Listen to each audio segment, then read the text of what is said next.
그러니까 이거 어플리케이션을 한 두어 개 했어요. 오늘도 하나만 어플리케이션을 더 들도록 하겠습니다.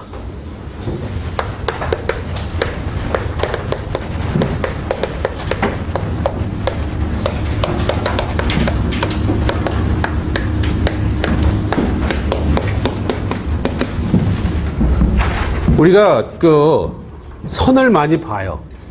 그렇죠? 우리가 가장 많이 보는 선이 어떤 게 있나? 직선을 많이 보죠. 직선을 많이 봅니다. 그다음 어떤 선을 보나? 직선이 아니면 곡선이겠지. 뭐 꺾은 선도 있지만 꺾은 선은 다 부분 직선이라고 보고. 곡선 중에서 가장 우리가 많이 보는 곡선이 뭐가 있어요? 원이 있죠. 그죠? 직선이 있고 라인. 요거는 뭐 많이 보는 겁니다. 직선의 함수, 우리가 수학적인 식이 어떻게 되나? ax 더하기 by는 c 뭐 이렇게 되죠. 그죠? 이 직선의 방정식이에요. 곡선을 보면 대표적으로 서클이 있습니다. 요거의 방정식은 어떻게 되나? 뭐 x제곱 더하기 y제곱은 r제곱 이렇게 되죠. 네? 뭐 중심이 원점이다. 중심이 원점이 아닌 경우에는 원점을 그 점을 원점으로 바꾸면 되잖아. 그러니까 아무것도 아니에요. 그다음에 무슨 선이 있죠? 자, 우선 그 원을 어디서 봅니까?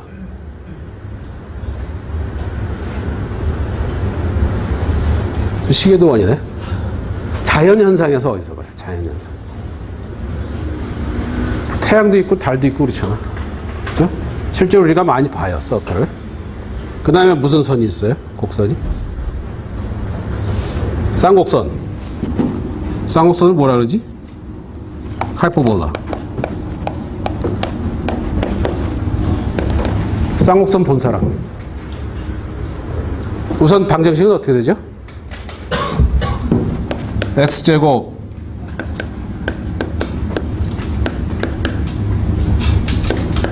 이거죠. 수학적인 식을 알고 곡선이 우리가 그림은 그릴 수 있습니다. 실제로 본 사람.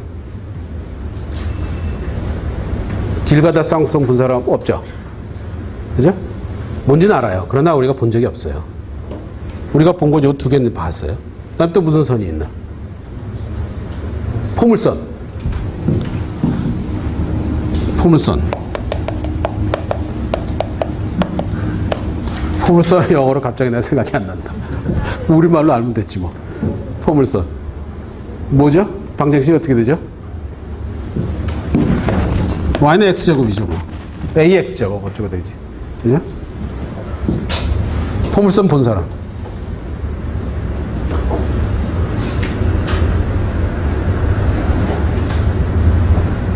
봤나? 무지개? 무지개는 원의 일부죠. 안테나? 위성 안테나. 그렇지. 위성 안테나가 포물선일 겁니다. 그 다음에 서치라이트 있죠. 위성 안테나도 사실 서치라이트하고 같은 개념일 거예요. 위성 안테나가 그 서치라이트가 어디서 나오나? 영화에 보면은 탈옥수들 비추는 게 서치라이트죠. 그게 왜냐면은 초점에 그 벌브가 있어요. 초점에서 나오는 광선들이 반사돼서 한 곳으로 이렇게 직선으로 나가게 그렇게 만들어 디자인하면 포물선이 됩니다. 포물선이 돼야 초점에서 나온 광선이 여기서 반사돼 가지고 직선으로 나가요. 그 서치라이트가 포물경이에요. 그 인공물이죠. 왜냐면 우리가 포물선의 그 성질을 알아가지고 만드는 인공물입니다. 자연현상에서.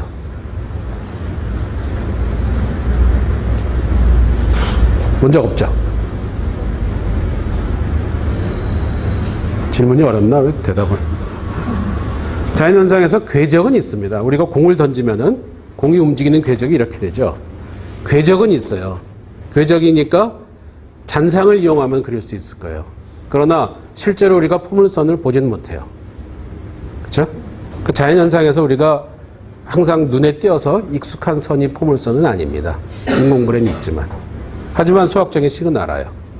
또 어떤 선이 있지? 이건 파라볼라다. 파라볼라. x는 뒤에 있지. 그 다음에 어떤 선이 또 있어요? 우리가 알고 있는 타원이 있죠. 그죠? 엘립스. x제곱 나누기 a제곱 더하기 y제곱 나누기 b제곱은 1이다. 그죠? 타원이 어떤 모양인 줄 압니다. 타원 본 적 있어요? 달걀 얘기하는 학생들이 있는데 달걀은 타원이 아니에요. 약간 찌그러져 있죠. 한쪽 조금 커요. 대체적으로. 타원 본 사람?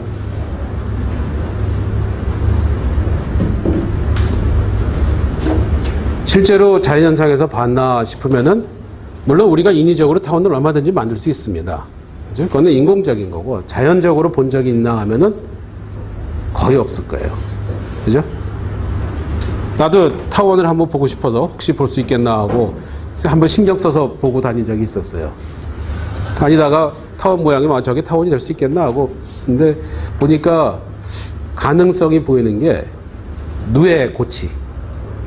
누에고치를 한번 봤더니 한번 뭐 곤충 박람회 같은 게 있길래 가서 봤더니 누에고치가 있어요. 보니까 거의 타원 모양이야. 근데 타원임을 얘기하려면 초점이 두 개 있어야 되죠. 그러니까 두 군데하고 연관이 돼 있어야 됩니다. 그런데 가능한 게 누에가 고치를 만들 때 한쪽에서 내밀고 꼬리 쪽에서 받아들이고 아마 그럴 거예요. 이렇게 서로 지탱하는 게 두 개일 거예요. 그래서 가능성이 상당히 농후해요. 타원이 될 가능성이 상당히 높아요. 타원은 초점이 두 개니까. 그죠? 근데 실제로 우리가 타원을 보는 경우가 거의 없습니다. 뭐 행성의 궤도라고 하지만 행성의 궤도를 우리가 눈으로 볼 수 없잖아. 그죠? 그래서 많은 커브를 아는 것 같은데 실제로 우리 눈에 가장 많이 띄는 건 두 개예요. 직선하고 원밖에 없습니다. 그럼 이거 말고 사실은 레귤러한 곡선이 또 있는데 어떤 곡선이 있나?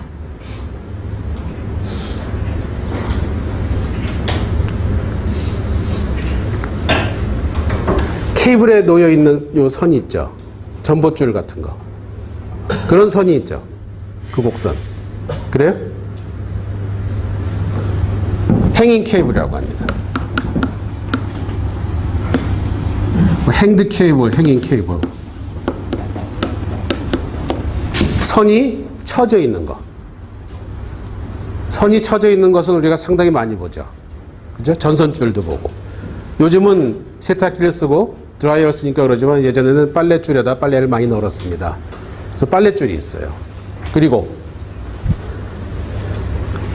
요즘 학생들도 어릴 때 고무줄 놀이를 하는지 모르겠는데 고무줄 같은 걸 하면은 양쪽에서 이렇게 잡고 조금 늘려주죠. 새끼줄 같은 거.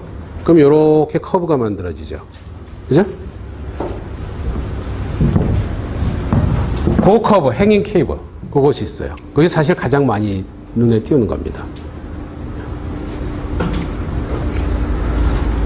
그러면 요 케이블, 요것의 방정식은 어떻게 될 것인가? 안 배웠죠? 그렇죠? 사실 요것이 가장 우리 눈에 많이 띄는 선이에요. 곡선이에요. 가장 많이 띄는 곡선인데 그래서 우리 눈에 가장 익숙합니다. 그래서 요 선, 현수선이라고 그러죠. 우리말로는. 현수교 할 때 그 현수예요. 현수선이라고 불러요. 요 현수선이 우리 눈에 가장 익숙하고 우리가 가장 아름다움을 느끼는 선이랍니다. 뭐든지 익숙해지면은 좋아 보여요. 시메트리가 중요한 이유가 자연계의 모든 것이 시메트리하게 돼 있죠. 그래서 시메트리가 깨지면은 불안정하게 보이고 실제로 불안정하지만 불안정하게 보이고 미를 잘 느끼지 못합니다. 그래서 미를 느끼려면 시메트릭 해야 돼요. 고전적인 미를 느끼려면은. 그와 매한가지로 사람이 가장 어떤 미를 느끼는 선이 곡선이 요 케이블이랍니다. 현수선이 가장 우리한테 익숙하기 때문에 가장 많이 보이기 때문에 가장 익숙하고 사람들이 가장 안정되게 느끼는 커브래요. 그럼 이것의 수학적인 수식은 어떻게 표현할 것인가? 그래서 그거를 여러분들이 안 배웠어요. 왜냐하면 미분 방정식을 안 배웠으니까. 미분 방정식을 사용하면 간단하게 표현이 가능합니다. 그래서 한번 볼 텐데.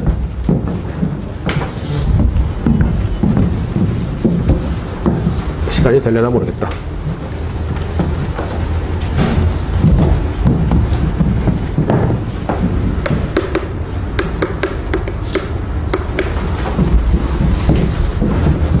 자, 이렇게 새끼줄을 우리가 이렇게 두 개의 폴에다가 매달아 놨다고 생각을 하죠.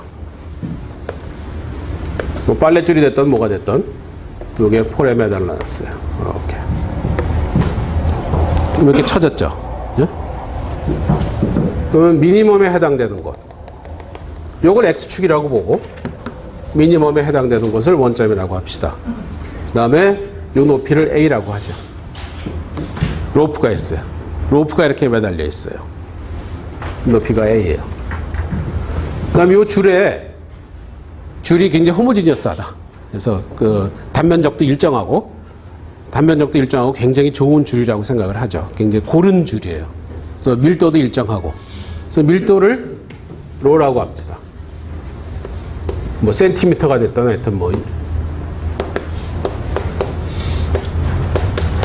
유닛 랭크야 뭐 센티미터로 하든 미터로 하든 뭐로 하든 유닛 랭크당 그 덴시티를 로라고 합시다. 편의상 1로 해도 되겠죠. 로는 상수니까. 그래서 요놈을 로는 1이라고 하죠. 그러면 자, 어느 지점에서 x라는 지점. 그다음에 요 방정식을 우리가 y는 fx라고 했을 때 요 fx, y를 구하는 것이 목적이에요. y를 요것을 그래프로 봤을 때 요 그래프를 나타내는 함수가 무엇인가? 그 놈을 찾고자 합니다. 자, 그럼 이 시스템에서 생각해야 될 수 있는 힘이 뭐가 있나? 중력이 있죠. 그 다음에 줄이니까, 줄이 쳐져 있으니까 장력이 있죠. 그렇죠? 줄에서 서로 당기는 힘이 있어요. 장력이 있고 중력이 있어요. 중력은 어떻게 작용합니까? 아래로 작용하지 뭐. 그죠? 장력은 줄에 텐전셜하게 작용하죠. 그렇죠? 장력은 줄이 이렇게 쳐져 있으면 여기서의 장력은 어느 방향이냐? 그러면 거의 접선 방향이에요. 그렇죠? 그래서 장력이 있고 텐션, 그다음에 그래비티가 있어요. 간단한 모델이니까 이 이상의 다른 것을 생각할 필요는 없습니다. 덴시티하고 그래비티만, 텐션하고 그래비티만 생각을 하겠어요. 그럼 이 지점에서의 장력을 캐피탈 T라고 합시다. 장력이 캐피탈 T예요. 그러면은 자, 요렇게 확대해서 그릴까?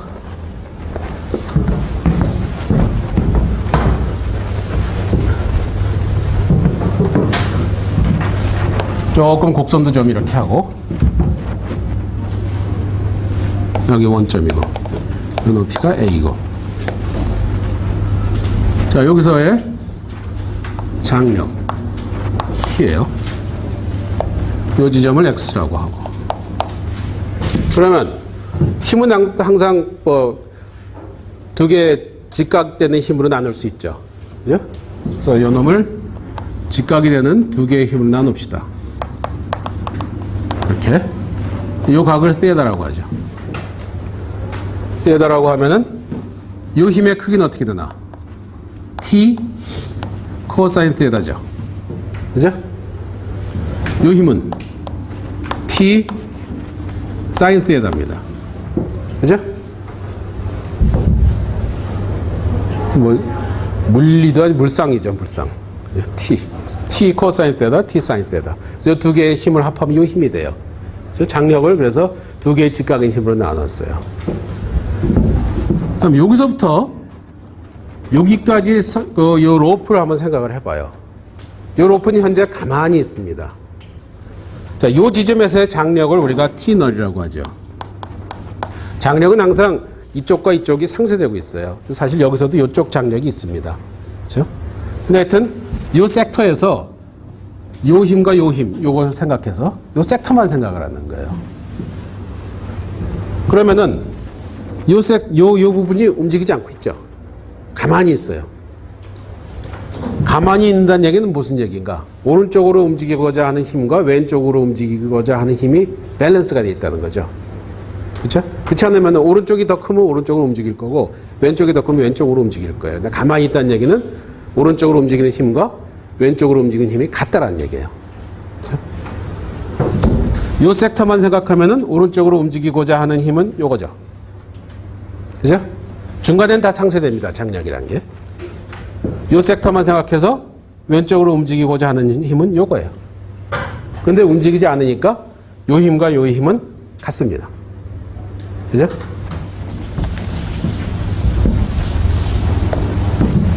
T 코사인 세다는 T 널과 같아요. T 널은 뭐냐면은 미니멈에서의 장량이에요. 그러니까 요거는 상수입니다.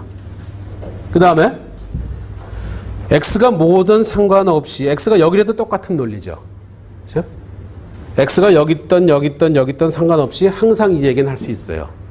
그렇다는 얘기는 어느 지점에서든 거기서 장력의 수평 방향은 상수다. 그죠? 그리고 그 상수값은 이것과 같다. 세다에 상관없이, X에 상관없이. 그러니까 인디펜던트, X에 인디펜던트 하다. 그렇게 돼요. 이거 상수니까 그냥 이놈을 1이라고 놓읍시다. 편의상. 그래서 T 코사인 세다는 위치에 상관없이 항상 1이에요. T 사인 세다는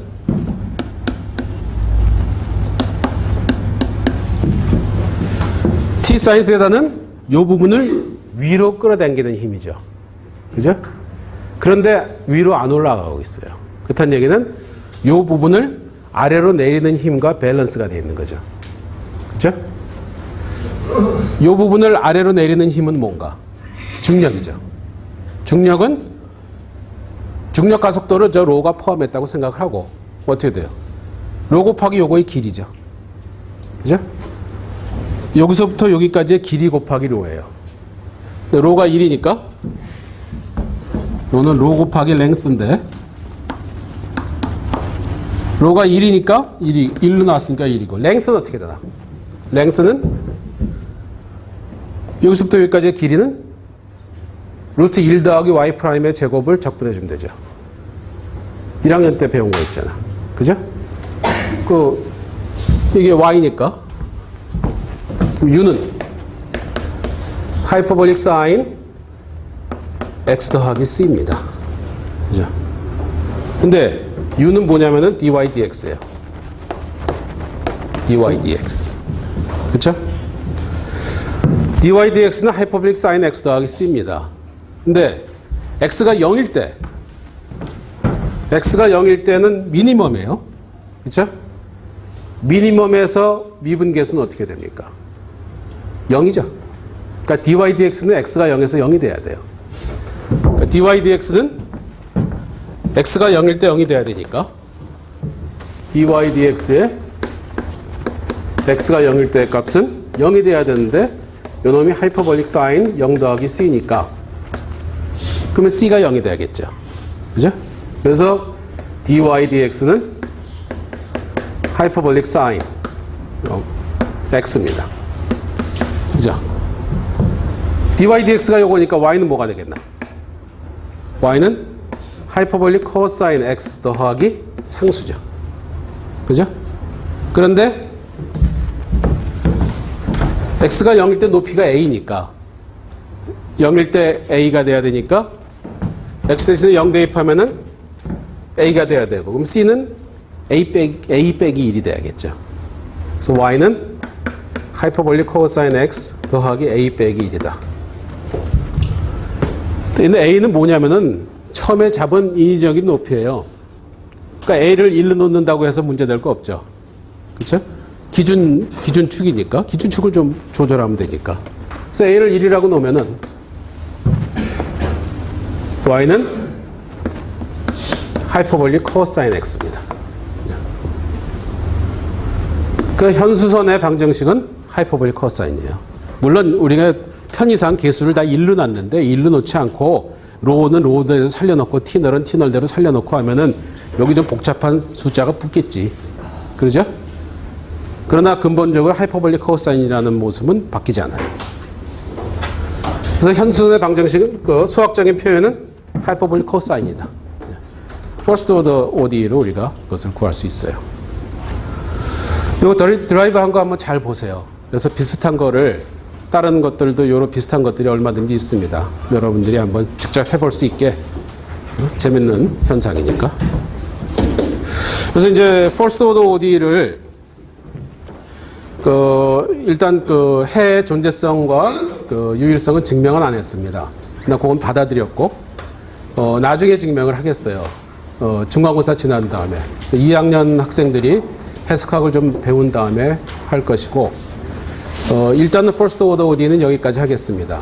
뉴메리컬한 방법들이 있는데, 뉴메리컬한 방법은 나중에 몰아서 하겠어요. 그러니까 일단은 이것으로 first order ODE를 끝내고 다음 시간부터 second order linear ODE를 합니다. 그리고 중간고사가 끝난 후에 해 존재성에 대한 증명을 얘기하고, 뉴메리컬은 라플라스 트랜스포메이션이 끝난 다음에 뒷부분에 몰아서 같이 또 뉴메리컬 부분을 하겠어요.